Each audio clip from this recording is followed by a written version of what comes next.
going after Trump, the Republicans going after Trump, the media going after Trump, and Jerry Falwell Jr., wow. I'm Randall Terry. This is Voice of Resistance.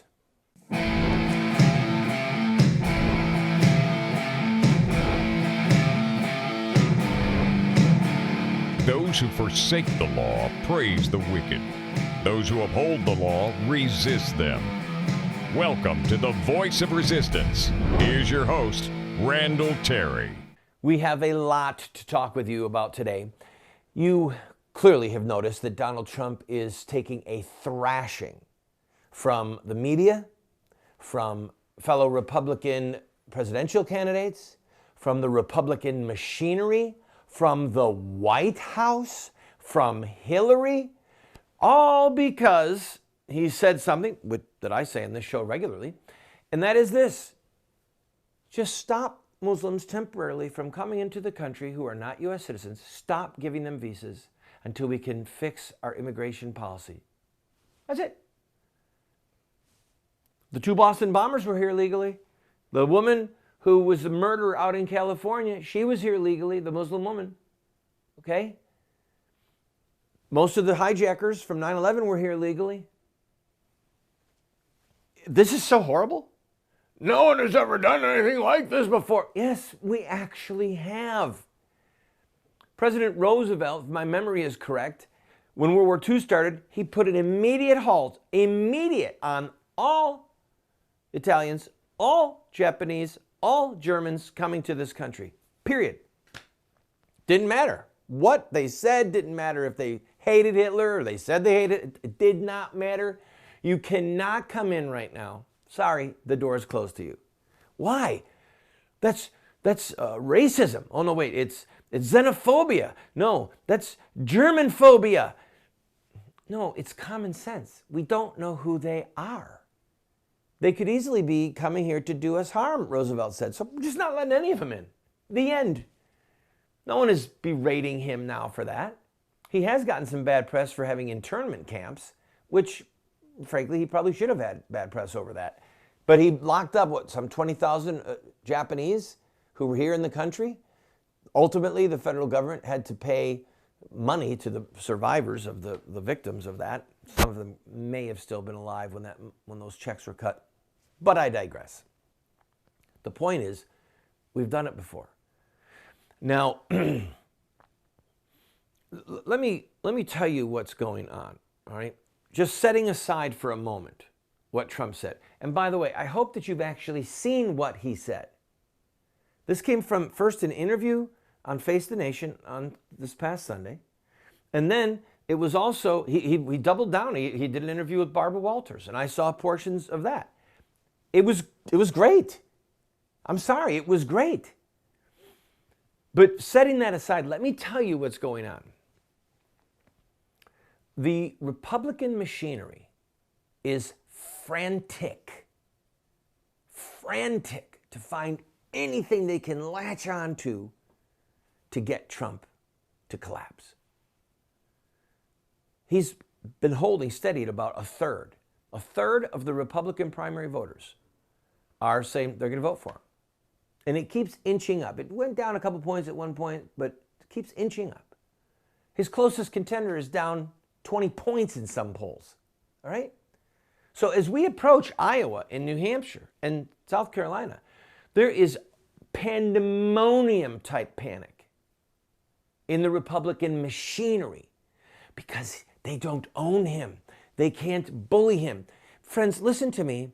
If Donald Trump wins the nomination and then becomes the president of the United States, it is an earthquake of epic proportions for the Republican machinery. The moneyed class, the donors, it's a huge upset. To the consultants who make big money running these campaigns, writing stupid, inane speeches, stupid, inane sound bites, okay? Can you imagine Speaker Ryan? What will he do? He's a part of the problem. Billy Bob, play that clip for me. Play that clip. Normally, I do not comment on what's going on in the presidential election. I will take an exception today.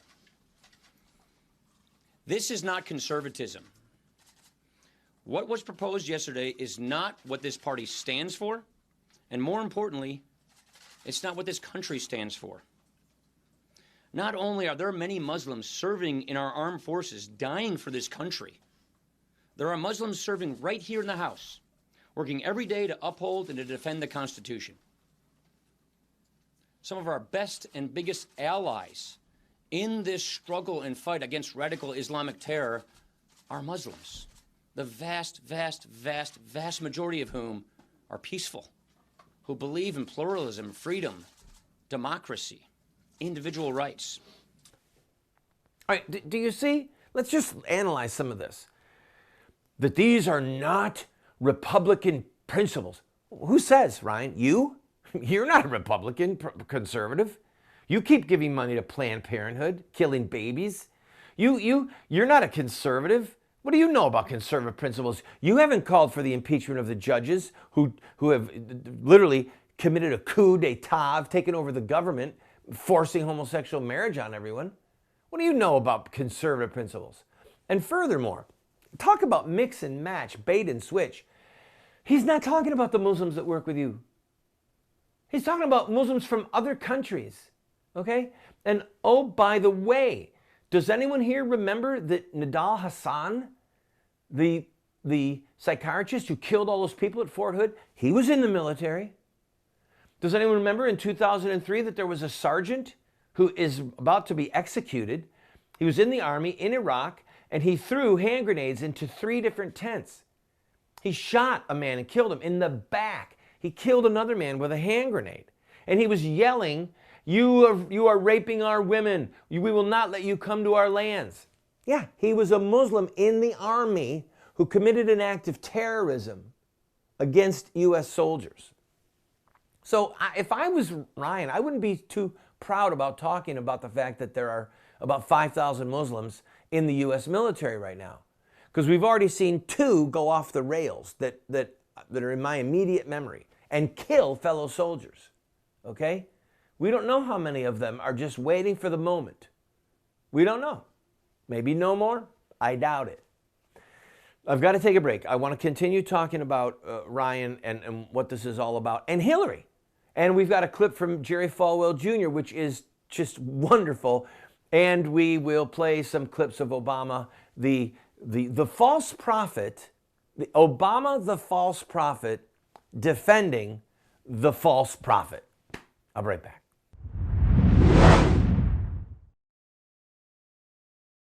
Thanks to friends like you, we have state-of-the-art cameras and state-of-the-art teleprompters and state-of-the-art gear here in the studio. We have one big need, however. We have not yet been able to upgrade our computers. The computers that we use for a television broadcast or to create a documentary are not like the kind that you can just go buy at Best Buy. They are expensive because it takes so much horsepower to create TV series and or documentaries.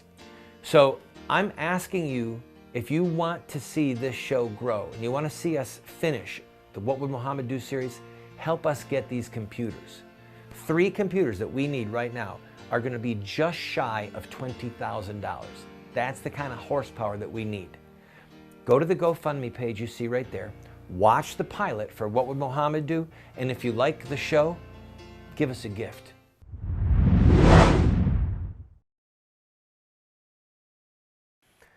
All right, let's play the beginning of that clip again. I want to laugh a little bit more at Speaker Ryan. Normally, I do not comment on what's going on in the presidential election. I will take an exception today. This is not conservatism. What was proposed yesterday is not what this party stands for, and more importantly, it's not what this country stands for. All right. So he says it's not conservative, it's not Republican, it's not what our country stands for. Again, Speaker Ryan, I don't know what you even know about conservatism, but I know that you don't practice it. And the Republican Party, just for kicks and giggles, Let's point out the Republican Party doesn't stand for anything. All right, what does the Republican Party stand for? We're going to get rid of Obamacare. No, you're not. You keep funding it. We're going to stop Obama's illegal immigration. No, you're not. You keep funding it. We're going to get rid of Planned Parenthood. No, you're not. You keep funding them.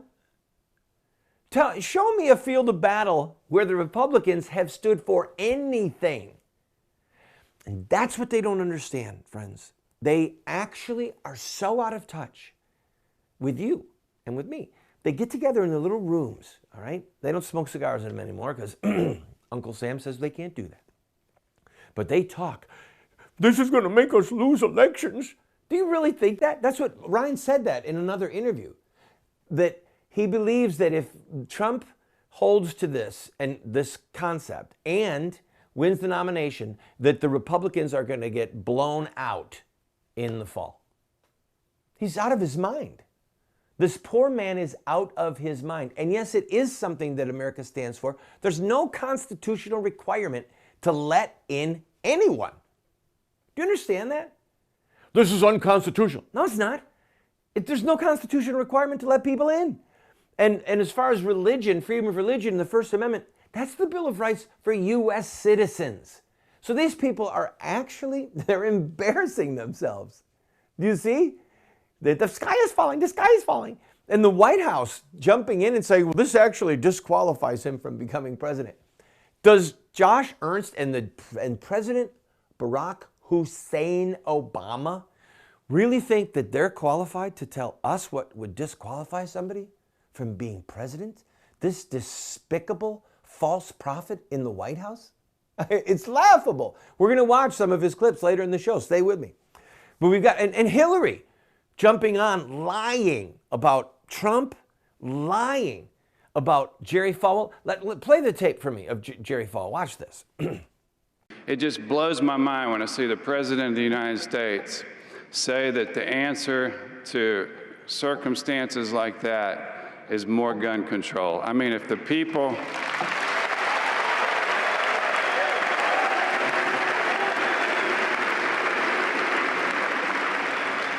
If some of those people in that community center had had what I've got in my back pocket right now,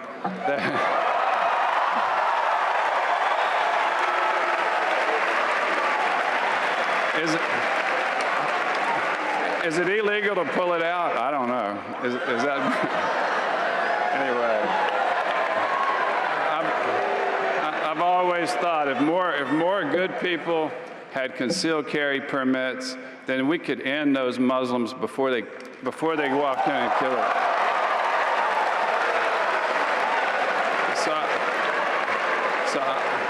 I just wanted to take this opportunity to encourage all of you to get your permit. We offer a free course, and let's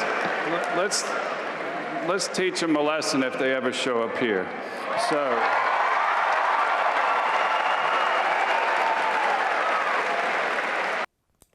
Doesn't that just make you happy that he said that? Doesn't it make you happy? And it's getting a ton of press, as it should, as it deserves to. And other campuses are quietly following suit. See, Falwell is just an hour and a half away from when that horrible shooting happened at Virginia Tech, I think it was. And he thought at that time, if somebody came here, could we stop them? So he said, we're going to have classes, let you kids carry guns. You young people, they have to be 21 actually to do it on campus. So Hillary then said, Jerry Falwell said we're going to get those Muslims. No, you just saw the tape. And then he went on another show, Fox, and said she's a liar. He didn't say that she was lying. He called her a liar, which she is.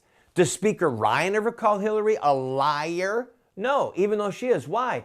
Because Speaker Ryan is more interested in his power than he is the truth. I'll be right back.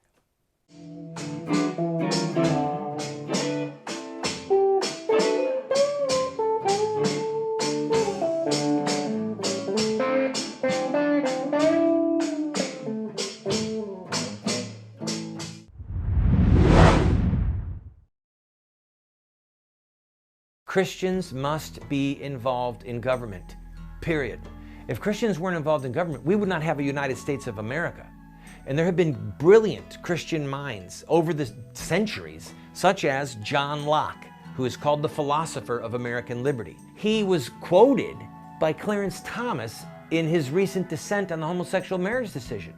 If we don't understand John Locke, we don't understand the founding of America. I want to send you this book and my book, The Sword, subtitled The Blessing of Righteous Government and The Overthrow of Tyrants. I want to send you these two books for a gift of whatever you can afford. Pay the $8 shipping and handling, which does not cover our costs, and then give a gift of whatever size you want, and we'll send you these books. If you cannot afford anything but the $8, can't even afford that, write us a note, and we'll send them to you for free. I want you to have these books so that you can be better equipped to fight in the political arena. Come on, order them today.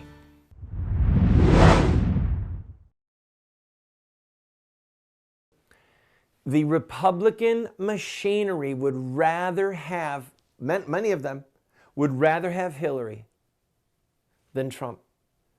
And the reason is because Hillary, they can use to raise money.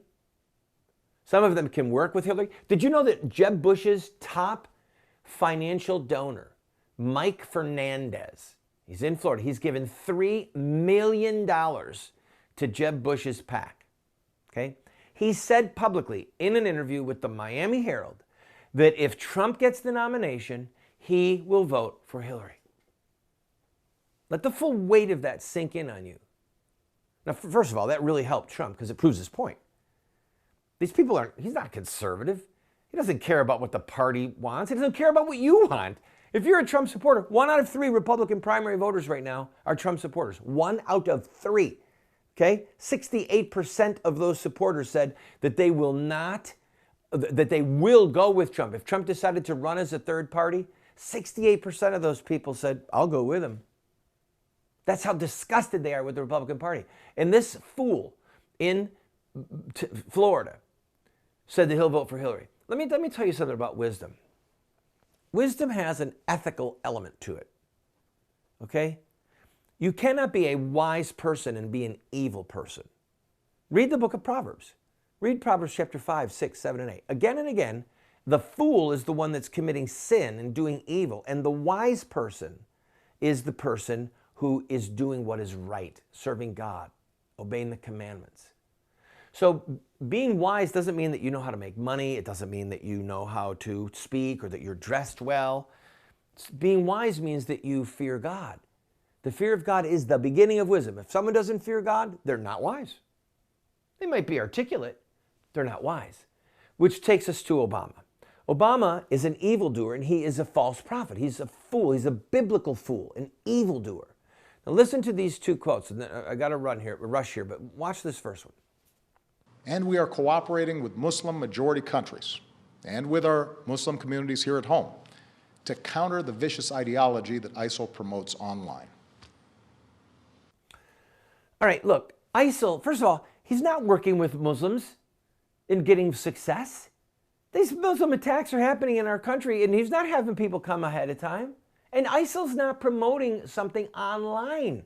All somebody has to do is go and read the Quran or the Hadith or the biographies, okay? So this is again, a fantasy world with him, a deceit. He's not wise. Play this clip. This one's longer. We should not be drawn once more into a long and costly ground war in Iraq or Syria. That's what groups like ISIL want. They know they can't defeat us on the battlefield. ISIL fighters were part of the insurgency that we faced in Iraq. But they also know that if we occupy foreign lands, they can maintain insurgencies for years, killing thousands of our troops, draining our resources, and using our presence to draw new recruits. The strategy that we are using now, airstrikes, special forces, and working with local forces who are fighting to regain control of their own country, that is how we'll achieve a more sustainable victory. All right, we can't, first of all, it's not sustainable victory. We're not winning. He's saying that our current battle plan is working. It's not working. Now that the government is saying that we're running out of bombs, that we've dropped 20,000 bombs. 20,000 bombs? If even one bomb per terrorist, you'd have 20,000 dead terrorists. What are they bombing? What are they hitting? Do you see, people? We're being deceived. They take us as chumps and fools because they want us to believe that Trump is the bad guy because he's saying things that so many of us believe. That makes you the bad guy. That makes me the bad guy. And we're not the bad guy. It's Ryan, Obama. They're all in this together. Fernandez saying he'll vote for Hillary. Do you understand? Do you see what's happening to us? We have to have the courage to say the truth without flinching and to please God, let us repent and bring this country back to moral sanity, to righteousness, to the laws of God, and see the likes of Hillary and Obama go into the retirement that they so richly deserve.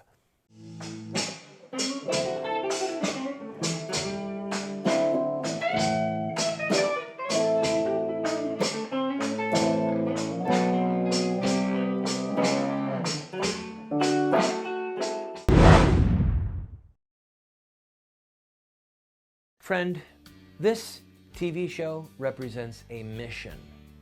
It's to be a voice of resistance to the evil in the land, but also to inspire people like you to take a stand at any level that you might be able to equip you, to inspire you, to challenge you, to give you the rhetorical ammunition that you need. But we still have to pay bills. This program, as you know if you're a regular viewer, we don't spend a lot of time raising money. We don't spend a lot of time saying, oh, you need to buy this and we're going to run. No, we're bringing you a message, but we still have bills that we need to pay. I'm asking you, if you have been blessed by this show, to please go to our website or send a check to the address you see on the screen or call the phone number that you see on the screen and use your credit card and to give $50 or $100 or $500 just to help us meet our normal expenses. And we'll keep bringing you this hard-hitting show.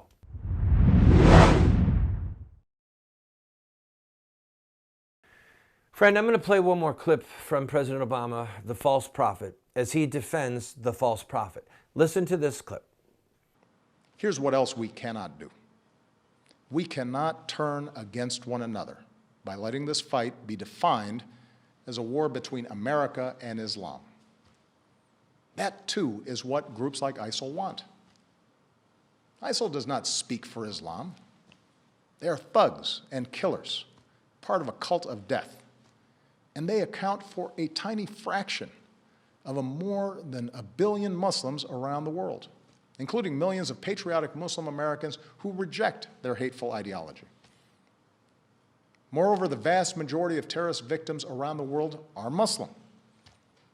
If we're to succeed in defeating terrorism, we must enlist Muslim communities as some of our strongest allies, rather than push them away through suspicion and hate. All right, first of all, ISIL does represent Islam. ISIL does, in fact, speak for Islam. I want to invite you to go and read portions of their magazines. They've had 12 issues come out, if my memory is correct. Dabiq, okay? Go and see it for yourself. See how, not just quoting the Quran, see how they don't just quote the Quran, but they quote the biographies on Muhammad's life. They quote the Hadith extensively. So when he says they're not Muslims, they're thugs, they're killers, they're part of murderers, part of a cult of death. I'm sorry, but that is what the foundation of Islam was built on. Muhammad killed with his own hand. Muhammad had his own sex slaves. Muhammad distributed innocent women and little girls as sex slaves to his men. So did Abu Bakr, so did Umar, so did Ali, his son-in-law. This is Islam. If Muhammad and his men were around today and then were captured, if they were in charge of a nation, they would be tried as criminals of war. They'd be tried for war crimes. Muhammad and his men would. And what's really amazing to me is all of this stuff is right there. You can buy the book by Ibn Ishaq, The Life of Muhammad. You can read it. It's all right there. That's the most prominent gold standard biography on Muhammad's life. It's all right there. And the last thing is he said there are millions of Muslims in America who reject this hateful ideology. Well, maybe there are, but there's a lot that aren't. That poll that was done just recently of Muslim Americans, 50% of them said they'd rather be under Sharia law. That's a hateful ideology, people.